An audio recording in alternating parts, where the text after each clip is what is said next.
வேட்டையன் படத்துடைய தெலுங்கு ப்ரொமோஷன் வந்து நேற்று நடந்துச்சு. அதில வந்து பார்த்தீங்கன்னா, நம்ம ஞானவேல் அவர்ட்ட வந்து ஒரு கொஸ்டின் கேட்குறாங்க. இது மாரி ரஜினி சார்ட்ட ஒர்க் பண்ண அந்த எக்ஸ்பீரியன்ஸ் பத்தி சொல்லும்போது, தலைவர் வந்து ஆல்ரெடி ஆடியோ லான்ச்ல வந்து ஒரு விஷயம் சொல்லியிருந்தார்ல. இது மாதிரி வந்து தளபதி படத்துடைய பெர்ஃபார்மன்ஸ், முள்ளுமலர் படத்துடைய பெர்ஃபார்மன்ஸ் பத்திலாம் வந்து ஞானவேல் அவர் வந்து என்ட்ட வந்து சொல்லிட்டு பயங்கரமான நடிகர் அப்டின்லாம் சொல்லிட்டு இருந்தாரு அப்டிங்கிற மாரி தலைவர் சொல்லியிருந்தாரு.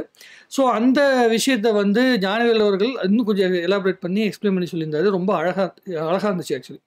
ஏன்னா நம்ம எல்லாருமே என்ன பார்க்குறாங்கன்னா, ரஜினி சார் அப்படின்னு சொல்லும்போது, நீங்க நெறைய நோட் பண்ணி பார்த்தீங்கன்னா, Twitterலயா இருக்கட்டும், Facebookலயா இருக்கட்டும், இல்ல YouTubeலயா இருக்கட்டும், நெறைய பேர் பேசும்போது மாஸ் நடிகர் அப்படி இப்படின்னு தான் பேசுவாய்ங்க. இப்ப இங்க இருக்கிற இந்த 2K கிட்ஸ்க்கு பாஷா படமே வந்து பார்த்தீங்கன்னா, கிட்டத்தட்ட 20 வருஷம், 25 வருஷத்துக்கு முன்னாடி வந்த படம். 30 வருஷத்துக்கிட்ட வந்த படம் வைங்களேன். ஸோ பாஷா படமே அவ்வளோ பழைய படம் அப்படின்னு சொல்றாங்களே தவிர, அதற்கு முன்னாடி கிட்டத்தட்ட 1981, 85க்குள்ள தலைவர் நடிச்சிருந்த படங்கள்லாம் யாருக்குமே தெரியாது. ஏன் 90ஸ் கிட்டயே பல பேர் அந்த படங்கள்லாம் பார்த்துருக்க மாட்டாங்க. பட் ஆனா, ஞானவேல் அவர்கள் வந்து அந்த படத்துல வந்து அந்த முள்ளும் மலரும் அப்படிங்கிற படம் இருக்குல்ல, அந்த படத்த பத்தி அவ்வளோ சிலாகித்து பேசியிருக்காரு.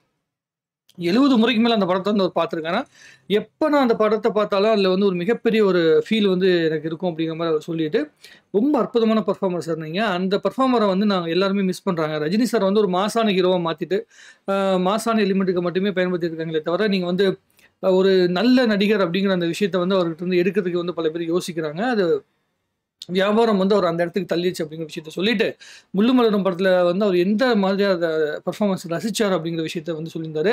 இந்த கெட்ட பெயர் சார் இந்த காளி அப்படிங்கிற அந்த வாசகம் வருது. அந்த வந்து பாட்டுல வந்துச்சுல்ல. ஹண்டர் வந்துட்டாருங்கிற பாட்டு வந்துச்சுல்ல. அந்த பாட்டுல வந்து வாலண்டியரா வந்து பார்த்தீங்கன்னா, அத நான் வைக்கணும்னே சொல்லி வச்சேன் அப்படிங்கிற மாதிரி. ஞானவேல் அவர்கள் வந்து ஜெய்பீம் படமா இருக்கட்டும், அதுக்கு முன்னாடி வந்து கூட்டத்துல ஒரு படமா இருக்கட்டும், இந்த எல்லா படங்களையுமே எல்லாரும் எப்படி பார்த்தாங்கன்னா, ஞானவேல் அவர்கள் வந்து ஒரு ஜேர்னலிஸ்ட். ஒரு பத்திரிக்கைக்காரனோட பாயிண்ட் ஆஃப் வியூ வந்து சமூக நீதி கருத்துக்கள மட்டுமே பேசிக்கிட்டு, சமூக கருத்துக்கள மட்டுமே பேசுகின்ற ஒரு இயக்குனர் அப்படிங்கிற விஷயத்த தாண்டி, அந்த சமூக கருத்துக்கள வந்து ரொம்ப ஆழமா பார்க்குற ஒரு இயக்குனரா தான் நமக்கு தெரியுது. ஏன்னா, அவர் வந்து பேசும்போது, நான் வந்து இந்த முள்ளும் மலரும் அந்த காளி கேரக்டரா இருக்கட்டும், இல்ல வந்து ரஜினி சார் வந்து இதுக்கு முன்னாடி தளபதி படத்துல வந்த கேரக்டர் ஆகட்டும், இதுல இருந்த அந்த ரஜினி சாரோட அந்த பெர்ஃபார்மன்ஸ் அப்படிங்கிற விஷயத்த நான் மேக்ஸிமம் வந்து இப்ப இருக்கிற சூழ்நிலைக்கு தகுந்த மாரி நான் கொண்டு வர முயற்சி பண்ணியிருக்கேன். எனக்கு ஒட்டுமொத்தமா அத கொண்டு வர முடியாது. ஏன்னா, ரஜினி சார் வந்து ரொம்ப தூரம் போயிட்டாரு. அவருடைய கரியர்ல வந்து ரொம்ப தூரம் போயிட்டாரு. அவருடைய வியாபார எல்லைங்கிறது ரொம்ப தூரம் போயிருச்சு. ஸோ, அதனால இந்த இடத்துக்குள்ள என்னால எந்த அளவுக்கு பண்ண முடியுமோ, அந்த அளவுக்கு நான் பண்ண முயற்சி பண்ணியிருக்கேன் அப்படிங்கிற மாரி ஞானவேல் அவர்கள் வந்து சொல்லியிருந்தாரு. அது வந்து ஒரு விதத்துல வந்து பார்த்தீங்கன்னா, சரியான விஷயம் தான். அது வந்து புரிஞ்சு கொள்ள வேண்டிய விஷயம் தான். இப்ப எப்படின்னா வந்து இன்னொரு விஷயம் என்ன சொல்லியிருக்காங்கன்னா, படத்துல வந்து ட்ரெய்லர் கட் பண்ணும்போது கூட, எதற்கு வந்து நாங்க ஃபர்ஸ்ட் ஹாஃப் வந்து பார்த்தீங்கன்னா, ஒரு படத்துல வந்து கன்டென்ட் ஓரியன்டடா வந்து காட்டிட்டு, செகண்ட் ஹாஃப்ல வந்து பார்த்தீங்கன்னா, ரஜினி சாரோட அந்த மாஸ் எலிமெண்ட்லாம் வந்து எது காட்டியிருக்காங்க அப்படிங்கிற பட்சத்துல, நாங்க வந்து வாலண்டியராவே வந்து இந்த தீம் வந்து ரொம்ப ஹைப் பண்ற மாரி தீம்லாம் போடாம, கதைய வந்து மக்கள் புரிஞ்சுக்கணும். தியேட்டருக்குள்ள வரும்போது என்ன மாதிரியான மனநிலையில வந்து தியேட்டருக்கு வரணும் அப்படிங்கிற விஷயத்த, அந்த மூட் செட் பண்ணணும் அப்படிங்கிறதுக்காக தான் வந்து ட்ரெய்லர் அப்படி கட் பண்ணியிருந்தோம் அப்படின்னு சொல்லியிருந்தாரு. ஸோ இதற்கு முன்னாடி வந்த காலா படமாகட்டும், கபாலி படமாகட்டும், இதுல வந்து மிஸ் பண்ண ஒரு விஷயம் என்னன்னா, அது 2மே கன்டென்ட் ஓரியன்டடான படம் தான். காலா வந்து ரொம்ப அழுத்தமான கன்டென்ட் ஓரியன்டட் படம். ஆனா வந்து அது ப்ரமோட் செய்யப்பட்ட விதமா இருக்கட்டும், அந்த பாடல்களா இருக்கட்டும், அது எல்லாமே ஒரு மாஸ் படம் அப்படிங்கிற மாதிரி தான் ஒரு தோற்றத்துக்குள்ள வந்திருந்துச்சே தவிர, அந்த கன்டென்ட்ட வந்து ரொம்ப அழுத்தமாக அவங்க வந்து பேசாத மாதிரி போயிருச்சு. அதனால தான் வந்து படம் வந்து நம்ம பெரிய வெற்றி அடைஞ்சிருந்தா கூட, எதிர்பார்த்த மிகப்பெரிய வெற்றியோ, இல்ல வந்து அந்த ஆடியன்ஸ்‌க்கு வந்து பார்த்தீங்கன்னா, சில இடத்துல டிசப்பாயின்ட்மென்ட் வந்துருச்சு. ஸோ இது வந்து சமூக நீதி கருத்துக்கள, நிலம் எங்கள் உரிமைங்கிற கருத்துக்கள வந்து பேசுறோம். அதத்தான் நாங்க வந்து கன்டென்ட்டா பண்ணியிருக்கோம் அப்படிங்கிற விஷயத்த அழுத்தமாக பேசாம, அது வேற ஒரு ஆங்கிள்ல வந்து கொண்டு போய்ட்டாங்க. வியாபாரத்துக்காக அப்படி வந்து பேசப்பட்டதுனால தான் படம் வேற ஆங்கிள்ல வந்து பார்க்கப்பட்டுச்சு. ஆனா ஞானவேல் அவர்கள் வந்து அத சரியான ஒரு விதத்துல கையாண்டுருக்காரு. ஏன்னா அவருடைய பேச்சுல அவ்வளோ ஒரு கான்ஃபிடென்ட் இருக்கு. தான் எடுத்த கன்டென்ட்ட தெளிவா நம்மளால சொல்லிற முடியும் அப்படிங்கிற கான்ஃபிடென்ட்டோட தான் அவர் பேசிட்டு இருக்காரு. அது அழுத்தமாக அவர் பேசுறாரு. அது ரொம்ப வந்து பெருமையான விஷயமா இருந்துச்சு. ரொம்ப சந்தோஷமான விஷயமா இருக்கு. ஏன்னா, ஒரு இயக்குனர் எந்த அளவு கான்ஃபிடென்ட்டா இருக்காரோ, அத பொறுத்து தான் வந்து பார்த்தீங்கன்னா, அதோடைய வெற்றி அப்படிங்கிறது படத்துடைய வெற்றி அப்படிங்கிறது வந்து சேரும்.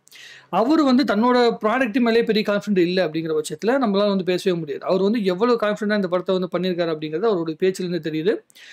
ரஜினி சார வெறும் ஒரு மாஸ் ஹீரோ அப்படிங்கிற இடத்துல வந்து பார்க்காம, ஒரு மாஸான ஒரு ஹீரோ இருக்கார்ல, அவர் மூலமாக ஒரு கருத்துக்கள சொல்லும்போது, சமூக கருத்துக்கள வந்து பேசும்போது, அது இந்திய லெவல்ல அழுத்தமாக பேசப்படும். இன்னொரு விஷயம் என்னன்னா, இந்த படத்துல வந்து அமிதாப் சார் நடிக்கணும், இல்ல வந்து ராணா நடிக்கணும், இல்ல ஃபகத் ஃபாசில் நடிக்கணும் அப்படிங்கிறது வந்து வெறும் பேன் இண்டியாவா படத்த கொண்டு போணும் அப்படிங்கிறதுக்காக நாங்க பண்ணல. இது வந்து இந்த கேரக்டருக்கு அவங்க பண்ணா ரொம்ப அழுத்தமாக அது வந்து போய் சேரும் அப்படிங்கிறதுக்காக தான் பண்ணியிருக்கோமே தவிர, நீங்க படம் பாருங்க கண்டிப்பா உங்களுக்கு புரியும். இந்த கேரக்டர் ஏன் அவங்க பண்ணியிருக்காங்க? இத வந்து அவங்களால தான் ஹோல்டு பண்ண முடியும் அப்படிங்கிற மாதிரியான ஒரு கேரக்டர் அப்படின்னு சொல்லிட்டு. சூர்யா சார் வந்து பார்த்தீங்கன்னா, ஜெய்பீம் படம் முடிச்சதுக்கு பிறகு இந்த படத்துடைய கதை சொல்லும்போது, இந்த கதை வந்து ரஜினி சாருக்கு ரொம்ப கரெக்ட்டா இருக்கும்னு சொல்லி சூர்யா சாரும் சொன்னாராம். ஸோ அதற்கு பிறகு வந்து பேசும்போது கூட இந்த கதையில் வந்து இந்த மாதிரி பெரிய ஆர்டிஸ்ட்லாம் வரும்போது அவங்க தான் வந்து வாழ்த்துக்கள் சொல்லி அனுப்பியிருக்காரு. ஏன்னா ஜெய்பீம் படத்துக்கு பிறகு சூர்யா கூட தான் படம் பண்ணுற மாதிரி வந்து ஞானவேல் அவர்கள் இருந்திருக்காப்புல. பட் ஆனால் இந்த மாதிரி பெரிய வாய்ப்பு வந்து மறுபடியும் உங்களுக்கு வந்து அவ்வளோ ஈஸியாக கிடைக்காது. ஸோ அந்த வாய்ப்பை வந்து மிஸ் பண்ணாதீங்க அப்படின்னு சொல்லி வந்து சூர்யா சொன்னாராம். அதனால தான் வந்து பார்த்தீங்கன்னா இந்த படத்தில் கமிட் ஆயிருக்காரு. சூர்யா சார் வந்து அந்த வாய்ப்பு அவர் வந்து நமக்கு ஒரு மிகப்பெரிய சுதந்திரம் கொடுத்ததுனால இந்த படத்தை வந்து என்னால் முழுமையாக பண்ண முடிஞ்சு அப்படின்னு சொன்னார். ரொம்ப சந்தோஷமான விஷயம் தான். ஏன்னா எல்லா இயக்குநர்களுக்குமே ரஜினி சார் இயக்கிறதுக்கான வாய்ப்புகள் கிடைக்காது. அதுவும் வந்து இந்த மாதிரியான கண்டென்ட் ஓரியன்டான படங்களை வந்து ரஜினி சாரை வந்து இயக்கிறதுக்கு அவர் வந்து அந்த மனநிலைக்கு கொண்டு வரதுங்கிறதே ரொம்ப பெரிய விஷயம். ஏன்னா ஸ்டேஜில் பேசும்போது தலைவர் சொல்கிறார். ஏன்னா தியேட்டருக்கு வரவங்க வந்து என்டர்டெயின்மெண்ட்டுக்காக வராங்க. ரஜினி படம் அப்படின்னா என்டர்டெயின்மெண்ட்டுக்காக வராங்க. அந்த என்டர்டெயின்மெண்ட்டை எந்தளவு அழுத்தமாக கொடுக்க முடியுமோ அதுதான் வந்து ரொம்ப முக்கியமான விஷயம் தான் ரஜினி சார் பார்ப்பாரே தவிர, அதை தவிர்த்து வந்து நம்ம கருத்து சொல்கிறோம் அப்படின்னா லைட்டாக சொல்லலாம். எப்படின்னா ஒரு தத்துவார்த்தமாக சொல்லலாம். வாழ்க்கைனா எப்படி இருக்குன்னு வாழ்க்கையை பற்றி சின்ன விஷயங்கள் சொல்லலாம். இதை தாண்டி பெருசாக நம்ம சொல்கிறதுக்கு வந்து சொல்லிக்கிட்டு இருந்தோம்னா அது வந்து லெக்சர் மாதிரி ஆயிடும். ஏன்னா எல்லாரும் புக்கு படிக்கிறாங்க, கருத்து சொல்கிறதுக்குன்னு பல விஷயங்கள் இருக்குது. அதை தாண்டி நம்ம இது எல்லாத்தையும் மறந்துட்டு இந்த தத்துவம் சோகம் இது எல்லாத்தையும் மறந்துட்டு ஒரு 3 மணி நேரம் சந்தோஷமாக இருக்கணும் தேட்டர் வராங்க. அவங்ககிட்ட போயிட்டு வந்து நம்ம கருத்து சொல்லிடக்கூடாது அப்படின்னு சொல்லி தலைவர் தெளிவாக இருக்காரு. அதை வந்து ஞானவேல் புரிஞ்சிருக்காரு. அதனால தான் இந்த படத்தை வந்து பார்த்தீங்கன்னா ரஜினி சாரோடைய படமாகவும் ப்ளஸ் வந்து பார்த்தீங்கன்னா கருத்து ஓரியன்டான படமாகவும் சேர்ந்து அவரால் வந்து பண்ண முடிஞ்சிருக்கு அப்படின்னு நான் நம்புகிறேன்.